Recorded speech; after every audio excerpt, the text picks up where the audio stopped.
Good morning, everyone. Glad to see you all here. It looks like we have a quorum. And at our last meeting, I was sure we wouldn't be in this room. Maybe by July at our next meeting. So we don't count on it. Thank you for the encouragement. We will be there next time. Even if we have to violate the law, right? Okay. First thing I would like to go on the agenda is the approval of the minutes from our last meeting, which was in this room. So moved. It's been moved? Yeah, it's been moved. I'll second. I moved. We don't know. All in favor say aye. Aye. Motion approved. Lou, the Weiss Vogel Award.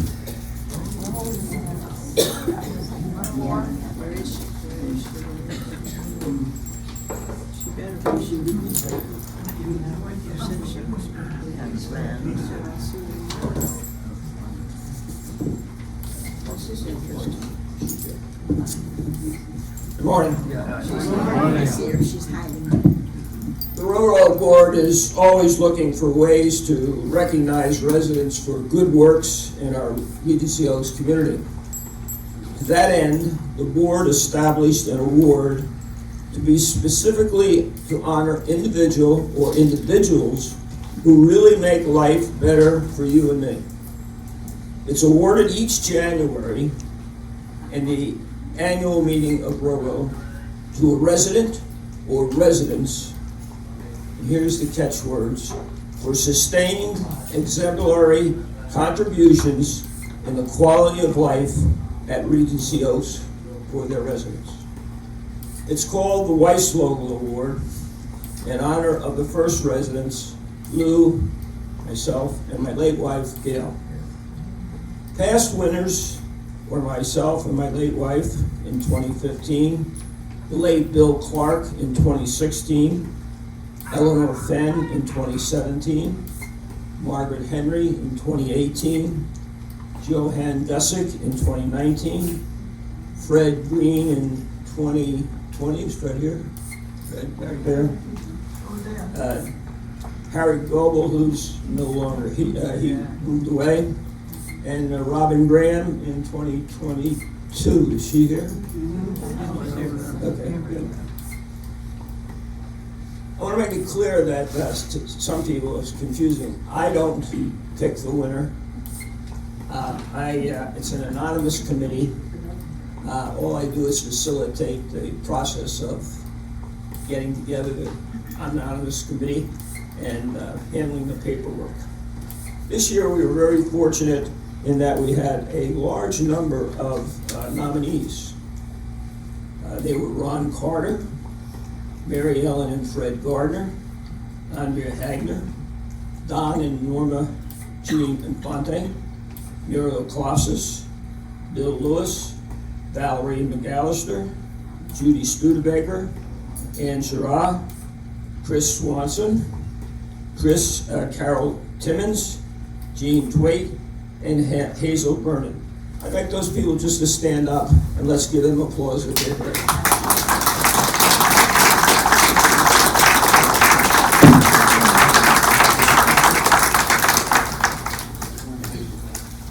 But there can only be one winner. And this year's winner is being honored for a long career in being past president of Souvenirs, being involved with the Black Cats.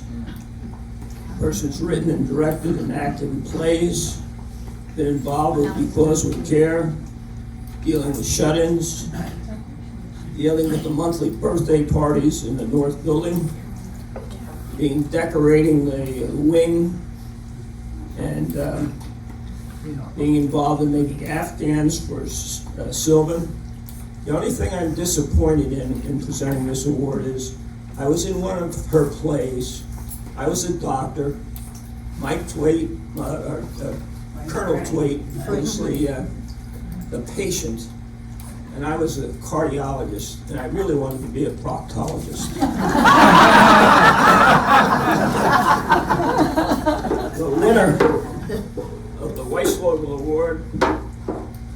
2023 is Carol Timmons. Come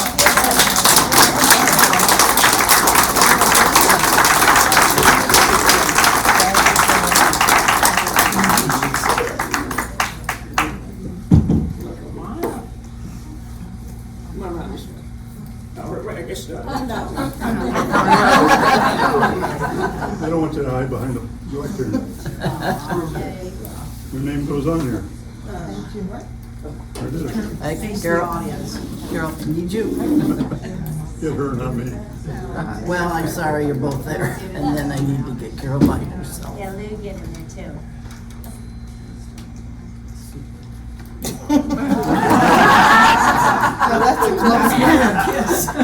Congratulations, well deserved.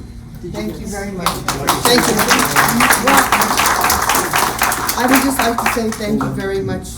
I have enjoyed all the things that I participate in, or else I wouldn't do them, I guess. And I do it because I just love being here and working with all the people. When they have come up to me and say they enjoy something, that's my greatest pleasure.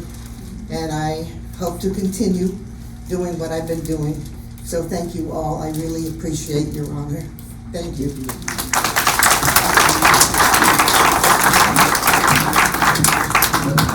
Margaret, you might want to get this one too. Oh, yes. After we want to get just one of you. Holding the plaque.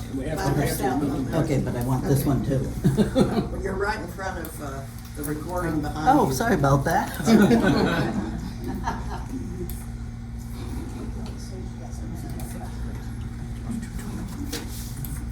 Here she comes. I don't want to feed. Thank you. Thank you very much. Appreciate it. Okay, you could be a proctologist. Okay, thank you. Chris, where's the plaque going? It used to be in the town. We resolved that. It's going back to the exact same place it was always been. It'll be in the pub, on the wall by the fireplace. It's going back where it belongs. Next on the agenda is a few things for me to say. I just want to remind everybody that this afternoon, In the Know with RO is on the breezeway at 2:30. So if you want to talk to a director personally and one-on-one, maintenance, dining, housekeeping, whatever, they'll be available 2:30 this afternoon in the breezeway. And also, Mary Ellen Gardner has been appointed to fill Ed Hawk's place on the Roro board. She will start at the next meeting.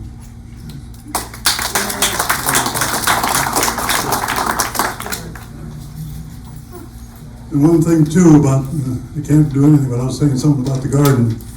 I know we had a burning it group attempt before the pandemic, but if you go to the garden and there's plenty of seating there, the birds are chirping and wildlife of all kinds is down there. Some of it is nocturnal, but they don't want to be there.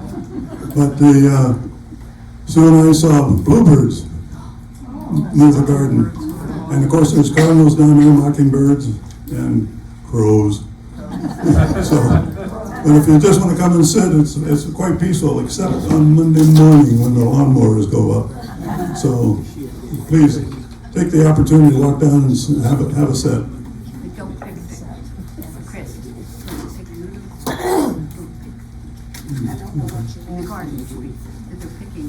Oh, well, yeah, somebody wants me to warn people not to pick other people's produce. But Ron will pick some for you, and you can get plenty of collards if you want it. Next on the agenda is approval of the proposed bylaw change, eliminating the employee gift fund from the board of directors. It has been posted and for an opportunity for people to read. So I'll entertain a motion for approval of that recommendation. I so move. Second by John. Should I just say the usual? Any questions on the motion?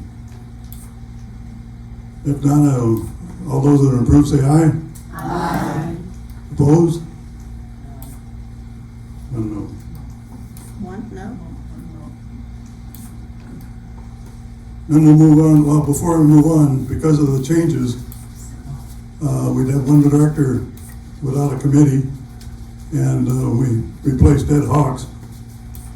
We're going to have a new assignment. Kenny Mueller is going to be heading dining committee. Mary Ellen will be taking over the technology committee from Tony.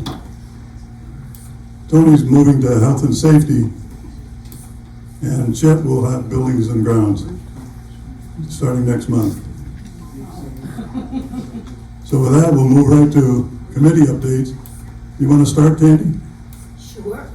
You want to go from there, or just come up here?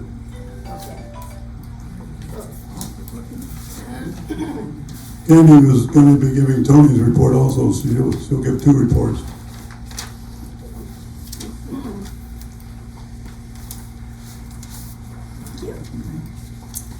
The Technology and Communication Committee members Tony Quattromoni, who is chair, Lloyd Bauer, Gail Logan, Candy Muller, Bill Snyder, and a representative of Regency Oaks Management. We've had Brandt, we have invited Lindsay. The meeting room for the committee has changed to the RO training room, S101 in the North Building.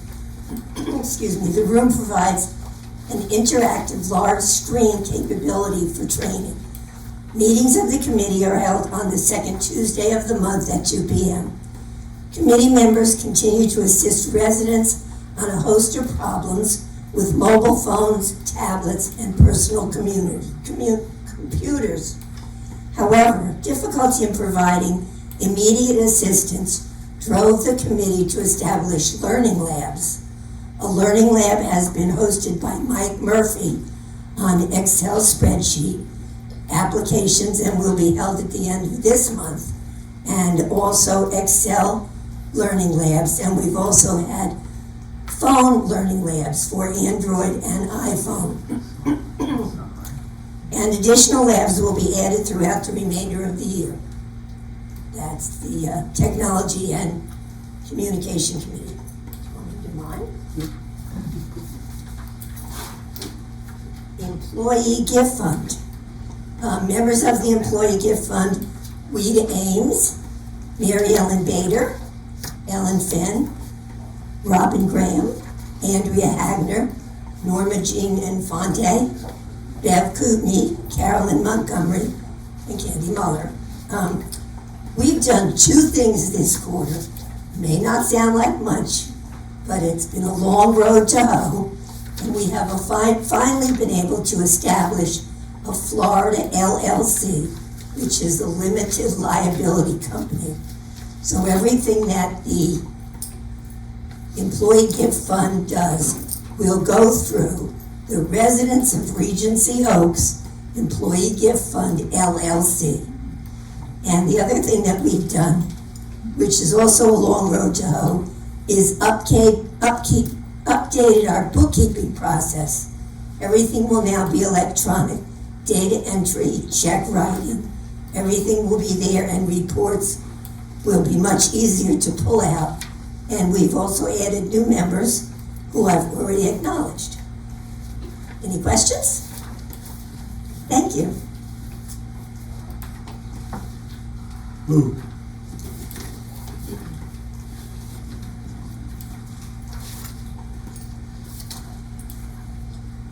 Finance Committee, show me the money.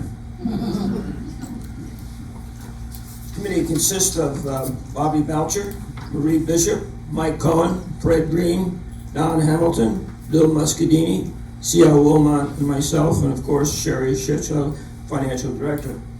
Our job is to conduct monthly review of the financial reports, review financial audits, and interface with the residents concerning monthly service fees and selective costs. To date, we've reviewed the monthly operational expenses and revenues for months of January and February, and so far everything is in good shape. We're met budget both for revenue and expenditures. We meet tomorrow. The outlook for the month of March wasn't too good. Expenditures exceeded budget, so we'll have to find out what that's all about. But other than that, to year to date, everything is in good financial shape. Thank you.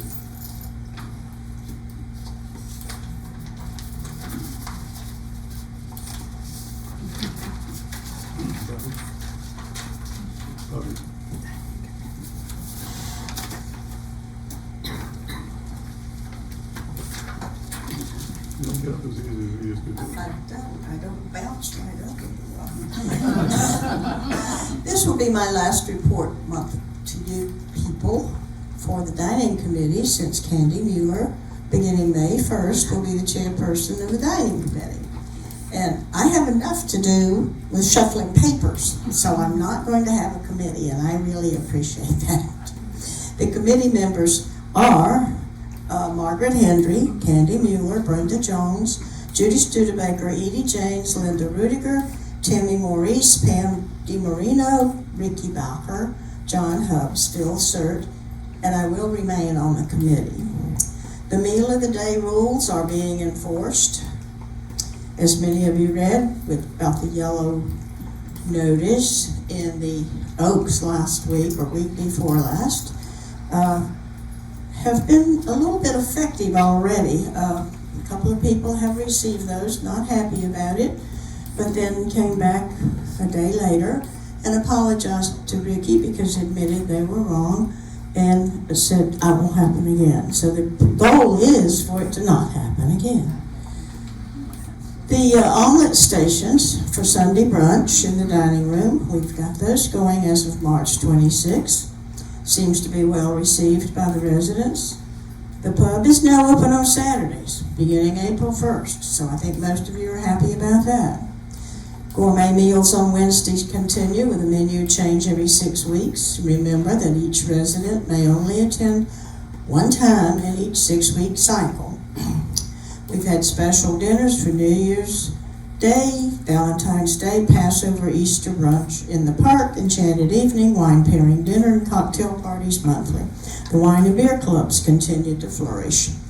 So, dining services have been very busy, and as the committee, I feel very pleased that we have gotten the omelet station and gotten the pub open. That was our two big things for the first quarter. Thank you.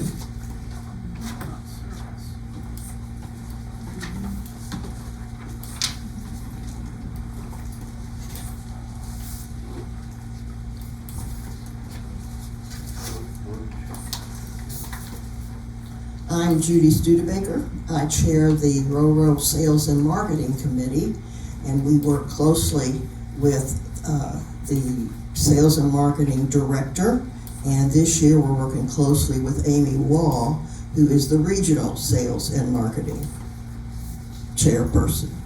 Members of the committee are Bill DiMarino, Eleanor Finn, Chris Genex, Cheryl Hewlett, Chet James, Carolyn Montgomery, and Ann Siraj.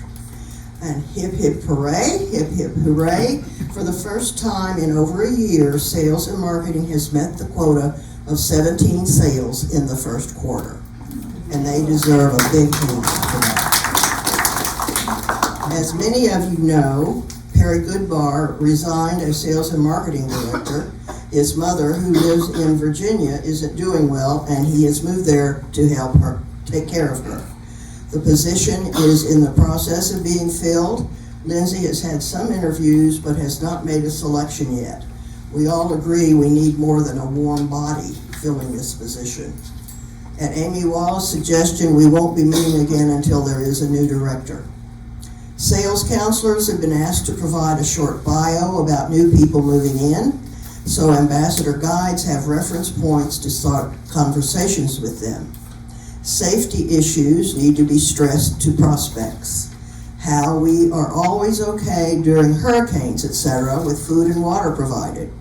During the pandemic, 3 meals a day were delivered to every apartment, and every 8 to 10 days, a beverage cart came around to each apartment with sodas, beer, and wine. It needs to be pointed out to prospects and their adult children that we are 87 feet above sea level. So we may become an island, but we'll never be flooded. It was suggested that committee members might have conversations with the adult children. I think the committee is making progress, but additional progress is needed. Amy Wall, Regional Sales and Marketing Director, will be meeting with us during 2023. Thank you.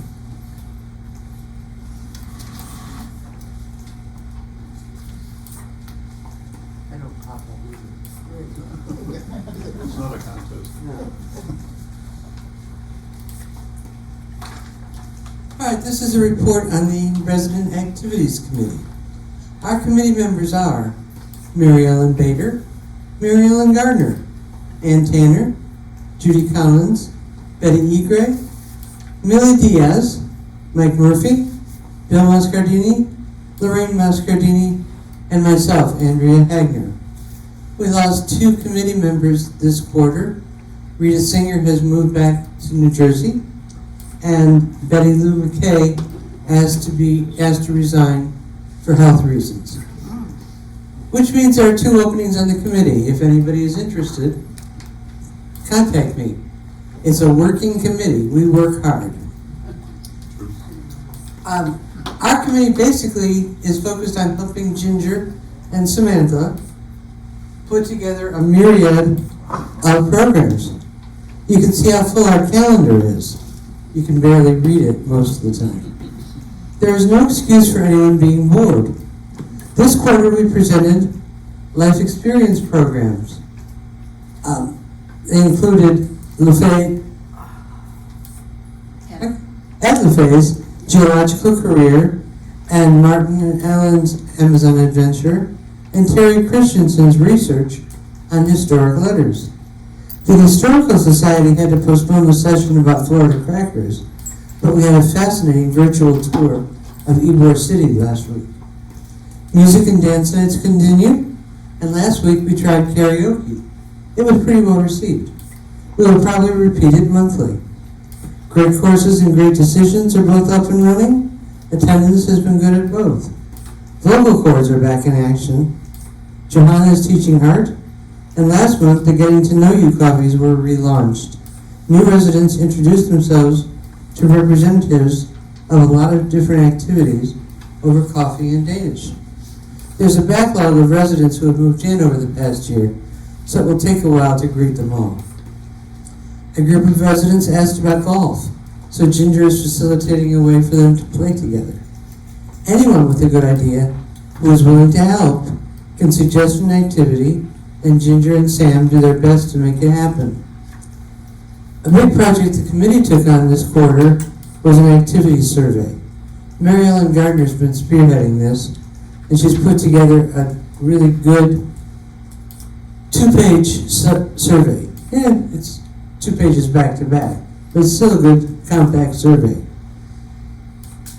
We will have it ready for you next week. We'll present it at Tuesday Talk and ask for you to return them to us within a week. It helps us to figure out which things people want more of, which things people are not that interested in anymore, or gathering any ideas that people might have of what they would like to do. Our goal is to have activities for everyone to participate in, if they choose. We are always open to new ideas.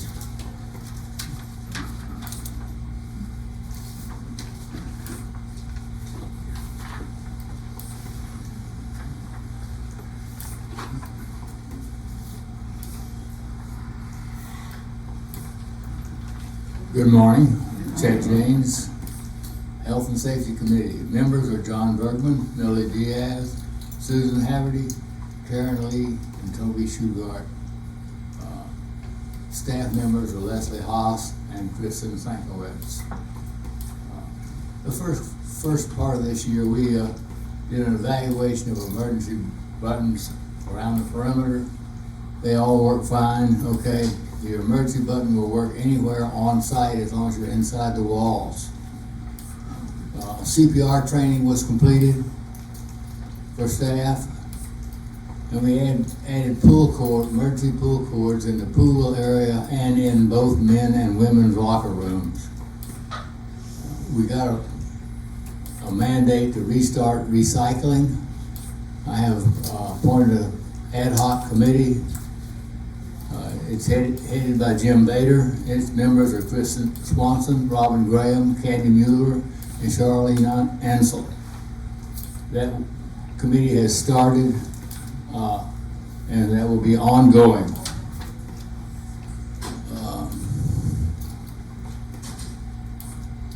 We did a little bit of work on residence handbook, okay, which is kind of a work in progress. Our next meeting is going to be in June. We are meeting every other month, okay? And as an aside, LCS is pretty well involved in the safety issues here in other communities.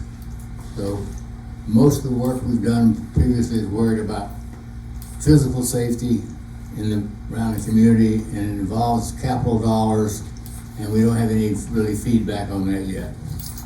And that's my report.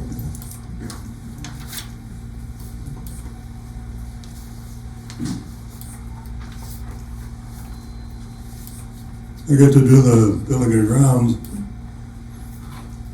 and the members of the building and grounds committee are Gene Beagles, Scott Davis, Bill DiMarino, Steve Evans, Don Graham, Ed Hawks, Tony Quattromani, Lou Weiss and Mike White. The first item, I think we finally, the stairwell fire code has been resolved. The fire inspectors has given it an okay, just the way they are. The Ring Road parking lot phase 1 reconstruction will begin this year. There will not be a walkway with the road. Construction costs to properly install are more than budgeted for 2023. So it's only the road that will be done. The sidewalk will be looked at for the 2024 capital budget. Last year, Ed Hawks put together a tour of the walkway with Darwin and John Hamilton, I can't remember another one. And we went through and pointed out obstacles, like move a lamppost, where the things and equipment, and how do you get through this area, and that type of thing. And when they all push came to shove, that the sidewalk was going to cost a lot more than Brand originally figured out. So that's all been postponed. And also, part of that, we requested a management contract with an arborist to minimize root damage to the trees near parking lots where the roots had buckled the pavement. And this has been done. They have hired an arborist. That does not guarantee that the roots won't be cut to make the parking lot safe. We may go ahead even though it might damage the tree in the long run. In light of that, we've been requesting more trees be added for the 2024 capital budget. Also, additional stop signs will be added to the proposed capital budget for 2024. And that'll all happen in the August budget cycle. And that is the end of the building and grounds. That's all the committee reports. Is there any questions?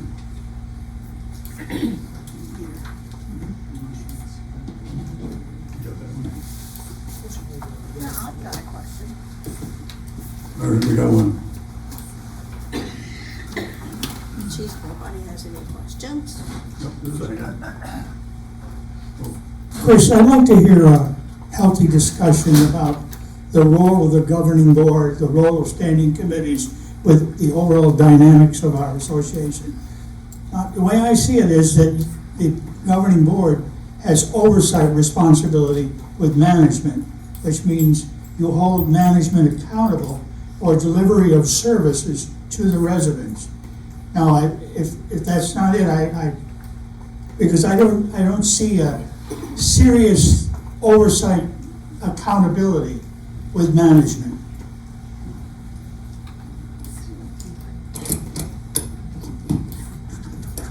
Well, you summed it up pretty well in your question. We do have oversight, but we can only recommend. And You have political clout, and you can use it. we have political clout if we go to the OIR, Office of Insurance Regulations, with a complaint. That's our only clout.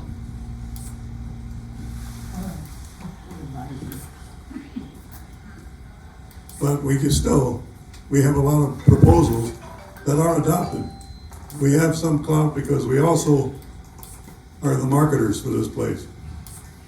You know, if we're happy, we'll tell the people that are prospective candidates is happy. The board is elected by the people, which means you represent residents. You do not represent management.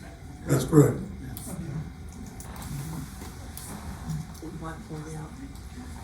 But the role is just advisory, suggestive, they can't. Yeah, we said we are basically advisory. That's why we watch the finances closely.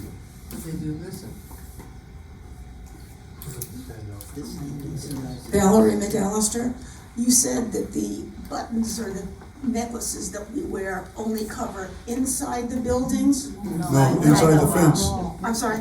inside the perimeter fence, The wall outside? correct. Oh, okay, I was afraid for people walking their dogs that it wouldn't help if they fell.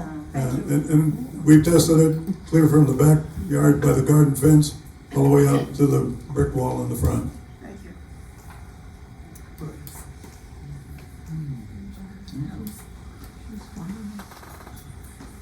No more questions? With that, we'll stand adjourned. Oh, wait, I got more than that then. Oh, you got more than that? Valerie has another question.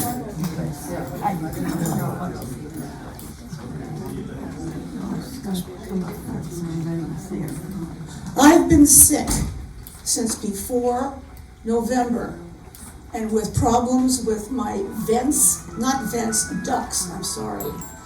And once they were working the ducts, I happened to find a picture of them open, and I'm showing it to all of you. This is what we are breathing. I have asked to have my ducts cleaned because now I have been diagnosed with CPOD or CPD, whatever it is, for not being able to breathe properly. COPD. And if anybody wants to look at this, and I have to pay for my own cleaning. Is that the filter? The ducts. The ducts. Air ducts. The air ducts. Inside the building. Your apartment? Yes. My apartment, and also for in here for your own breathing. This is all very, very dark. I have to pay for that. I have insurance. Insurance does not cover that. It is a building, and it should be the companies to have those cleaned and not us. I think this should be brought to somebody's attention because it's very, very expensive. We can also put up a list of who wants them cleaned, and then you can get maybe a group rate that may be better. We've got Lou back there who has an extremely bad problem. Help me. Wilson, Roger. Roger has, it almost looks like dandruff on his stove in the morning. I think that something should be looked at, and this should be made apparent to all of you, what we're breathing. Thank you.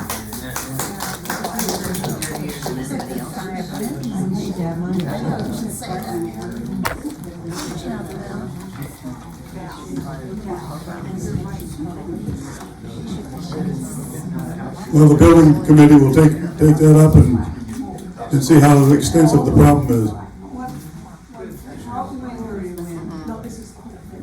Any other questions?